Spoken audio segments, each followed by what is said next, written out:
Hello friend, welcome to my YouTube channel education विषय। Sir, आज मैं आपको कक्षा 10 जीव प्रक्रम के बहुविकल्पी प्रश्न बताऊंगा। आप हमारे वीडियो को आखिरी तक जरूर देखिए, वीडियो को लाइक और चैनल को सब्सक्राइब जरूर करिएगा।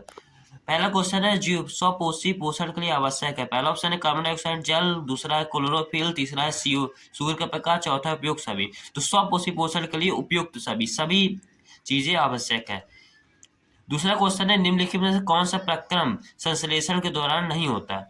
ऑप्शन है, पहला ऑप्शन है क्लोरोफिल द्वारा प्रकाश का अवशोषण, दूसरा है प्रकाश ऊर्जा का रासायनिक ऊर्जा में रूपांतर, तीसरा है CO2 का कार्बोहाइड्रेट में अपचयन, तथा डी नंबर है ग्लूकोज का पायरुविक अम्ल में वियोजन। तो उत्तर सही है ग्लूकोज का पायरुविक अम्ल में वियोजन।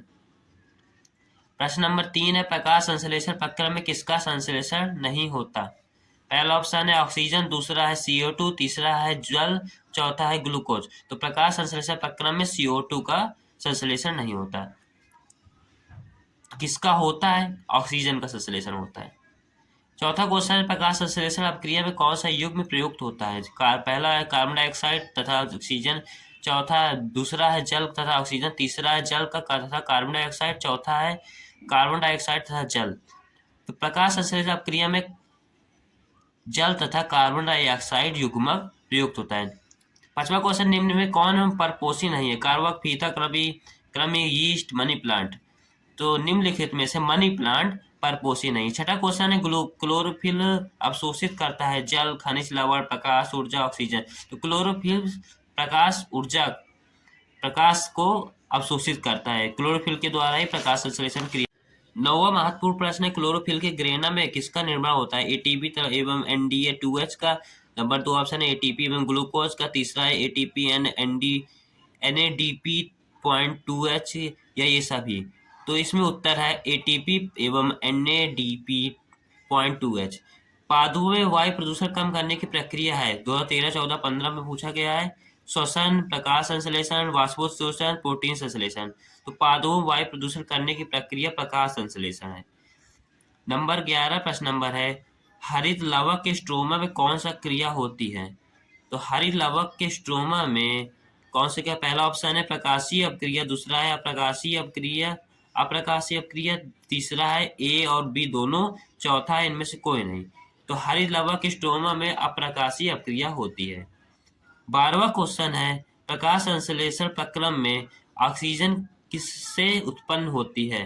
तो प्रकाश संश्लेषण प्रक्रम में ऑक्सीजन कार्बन डाइऑक्साइड से, जल से, वायु से, क्लोरोफिल से के वियोजन से। तो प्रकाश संश्लेषण प्रक्रम में ऑक्सीजन जल से उत्पन्न होती है। 13वां क्वेश्चन है, जठर ग्रंथियां उपस्थित होती हैं छोटी आंत में, अमाशय में, अग्नाशय में, बड़ी आंत में। तो जठर ग्रंथियां अमाशय में उपस्थित होती हैं। 14वां नंबर क्वेश्चन है, पित्त का संश्लेषण होता है पित्ताशय में, वृक्कों में, यकृत में, अमाशय में। पित्त का संश्लेषण होता है यकृत में। 15वां महत्वपूर्ण क्वेश्चन है, मनुष्य में ग्रसनी की लंबाई होती है कितनी होती है। पहला ऑप्शन है 5 से 8 सेंटीमीटर, दूसरा है 25 से 30 सेंटीमीटर, तीसरा है 1.5 मीटर, चौथा है 15 फीट। तो मनुष्य की ग्रसनी की लंबाई 25 से 30 सेंटीमीटर होती है। 16वां महत्वपूर्ण प्रश्न है, मनुष्य में दूध के दांतों की संख्या कितनी होती है। तो मनुष्य में दूध के दांतों पहले 20, 24, 28, 32। तो मनुष्य में दूध के दांतों की संख्या 20 होती है। 17वां महत्वपूर्ण प्रश्न है, यकृत स्रावित करता है लार, जठर रस, पित्त रस, अग्नाशय रस। तो यकृत स्रावित करता है पित्त रस। 18वां महत्वपूर्ण प्रश्न है, जठर रस स्रावित होता है अग्नाशय से, पित्ताशय से, अमाशय से, यकृत से। तो जठर रस स्रावित होता है अमाशय से। 19वां महत्वपूर्ण प्रश्न है, निम्न में से विटामिन का कौन सा छोड़ा जल में घुलनशील है। विटामिन A तथा B, विटामिन B तथा C, विटामिन C तथा K, विटामिन B तथा D। तो निम्नलिखित में से तो इसका उत्तर नंबर B सही है, विटामिन B तथा विटामिन C जल में घुलनशील है। 20वां क्वेश्चन है, मनुष्य की लार में क्या पाया जाए। टाइलिन, लाइसोजाइम, पेंसिन, टाइलिन एवं लाइसोजाइम दोनों।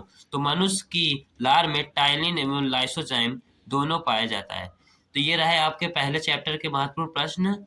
अगली इसकी वीडियो आएगी अगले चैप्टर की, तो हमारे चैनल को सब्सक्राइब कर लें ताकि हमारी नई वीडियो आपको तुरंत ही मिल जाए।